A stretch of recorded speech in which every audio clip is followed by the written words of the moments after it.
എൻ്റെ ഏറ്റവും പ്രിയങ്കരനായ, ഈ കൂട്ടത്തിൽ ഏറ്റവും പ്രിയങ്കരന ബന്ധുവും കൂടിയായ ശ്രീലേഖ മാമും കൂടി, ഇനി ഞാൻ അങ്ങനെ വിളിക്കാൻ പാടുള്ളൂ അല്ലേ? ഞാൻ ശ്രീലേഖയെന്ന് മാത്രമാണ് ഞാൻ വിളിച്ചിരുന്നത്. പക്ഷേ ഇനി അങ്ങനെ പറ്റില്ലല്ലോ. നമുക്ക് എല്ലാവർക്കും തിരുവനന്തപുരം പട്ടണമാകെ ഇനി ശ്രീലേഖ IPS ഒരു പോലീസുകാരിയായി കാണാതെ ഈ പട്ടണത്തിൻ്റെ 101 പേരിൽ എത്ര പേര് ജയിച്ചു വരും എന്നുള്ളത് ഈ കോർപ്പറേഷനിലെ സമ്മതിദായകർക്ക് നന്നായിട്ടറിയാം. അവർക്ക് ചില നിശ്ചയങ്ങളുമുണ്ട്. പലപ്പോഴും ഇത് തകിടം മറിയുന്നത് കഴിഞ്ഞ തവണ തന്നെ ഒരുപക്ഷെ കോർപ്പറേഷൻ പിടിച്ചെടുക്കേണ്ട എല്ലാ അവസ്ഥകളും ഉണ്ടായിരുന്നു.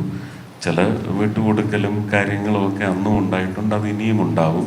അതിനെയൊക്കെ തരണം ചെയ്യാനുള്ള ആർജവം സമ്മതിദായകർക്ക് പുതുതായി കൈവരിച്ചിട്ടുണ്ടെന്നുള്ളത് തീർച്ചയായിട്ടും ഒരു ബീഹാർ വിജയത്തിൻ്റെ പശ്ചാത്തലത്തിൽ മാത്രമല്ല, ഓരോ 5 വർഷം കഴിയുമ്പോഴുമുള്ള വിലയിരുത്തൽ എന്ന് പറയുന്നത് വളരെ സീരിയസ് ആയിട്ട് തന്നെ സമ്മതിദായകർ വിലയിരുത്തുന്ന കാലഘട്ടത്തിലേക്ക് വോട്ടിംഗ് പ്രമാണങ്ങളെല്ലാം മാറിയിരിക്കുന്നു. ആരും അങ്ങനെ ഇതൊരു ദിവസത്തെ ചടങ്ങായി പോയി ചെയ്യുന്ന സ്വഭാവം ഇപ്പോൾ വെച്ച് പുലർത്തുന്നില്ല എന്നുള്ളത് വളരെ വ്യക്തമാണ്. അതിൻ്റെ മാറ്റം തീർച്ചയായിട്ടും മാറ്റം അനിവാര്യമാണ്. മാറ്റം എല്ലാവരും ആഗ്രഹിക്കുന്നുണ്ട്. പക്ഷേ ആ മാറ്റം കൊണ്ടുവരേണ്ട ഒരു ജനത അതിന് ആദ്യമായി തയ്യാറെടുക്കുന്ന ഒരു തെരഞ്ഞെടുപ്പായിരിക്കും. തദ്ദേശ ഭരണ തെരഞ്ഞെടുപ്പിൽ ആദ്യത്തെ തെരഞ്ഞെടുപ്പായിരിക്കും 2025 ഈ തെരഞ്ഞെടുപ്പെന്ന് ഞാൻ വളരെ ആത്മാർത്ഥമായി തന്നെ മനസ്സിലാക്കി വിശ്വസിക്കുന്നു. ആ വിജയം നമുക്ക് ഒരു 56 മേൽ ഡിവിഷനുകളിൽ ഉണ്ടായി ശക്തമായ ഒരു കോർപ്പറേഷൻ ഭരണം തിരുവനന്തപുരത്ത് കാഴ്ചവെക്കുവാൻ സാധിക്കണം. ഞാൻ നേരത്തെ പറഞ്ഞു വന്നത് ഇത്രയും ഓടി നടന്ന് പ്രചരണം കഴിഞ്ഞ തവണ നടത്തിയെടുത്തെന്ന്. എൻ്റെ പ്രചരണ ദിവസങ്ങളിലാണ് എനിക്കിപ്പം ആ ദിവസങ്ങളും നിമിഷങ്ങളുമാണ് എനിക്ക് കിടക്കയിൽ നഷ്ടപ്പെട്ടുകൊണ്ടിരിക്കുന്നത്. അതിൽ ഒരു ചെറിയ വേദനയുണ്ട് താൻ. പക്ഷേ എങ്കിലും ഇത് നമുക്കൊരിക്കലും ഇതിനെ തോൽപ്പിച്ച് മുന്നോട്ട് ആർജവം തിരികെ കയറ്റിക്കൊണ്ട് ഇറങ്ങി പുറപ്പെട്ടാൽ ഉണ്ടാകുന്ന പ്രത്യാഘാതങ്ങളെക്കുറിച്ചും എനിക്ക് നന്നായിട്ടറിയാം. അതുകൊണ്ട് ഞാൻ വിധിക്ക് വഴങ്ങി ചികിത്സയും കാര്യങ്ങളുമായിട്ട് ഇപ്പോഴും കഴിഞ്ഞുകൂടുന്ന അവസ്ഥയിലാണ്. ശ്രീലേഖ മാമും എന്നെ ശ്രീലേഖയും എന്നെ വളരെയധികം നിർബന്ധിച്ചതാണ്. കൺവെൻഷൻ ഉദ്ഘാടനത്തിന് വിളിച്ചതാണ്. പക്ഷേ അത് ഒരു 3 ദിവസം മുമ്പ് 22-നായിരുന്നു അല്ലേ? അന്ന് തീരെയും അനങ്ങാൻ പറ്റാത്ത ഒരവസ്ഥയായിരുന്നു. 21-ന് അല്ലേ? അപ്പോൾ അന്ന് എനിക്ക് ആ ചടങ്ങിൽ പങ്കെടുക്കാൻ സാധിച്ചില്ല. ഇന്നും സത്യത്തിൽ ഇങ്ങോട്ട് വരുന്നവരെയും എനിക്കൊരു ഉറപ്പില്ല. ഇന്ന് എനിക്ക് ഇത്തിരി വേദന കൂടുതലാണ്. അപ്പോൾ അതുകൊണ്ട് എല്ലാ വിജയ ആശംസകളും നേരുന്നു. കഴിഞ്ഞ തവണ ഞാൻ അന്ന് 100 ഡിവിഷനുകളായിരുന്നു.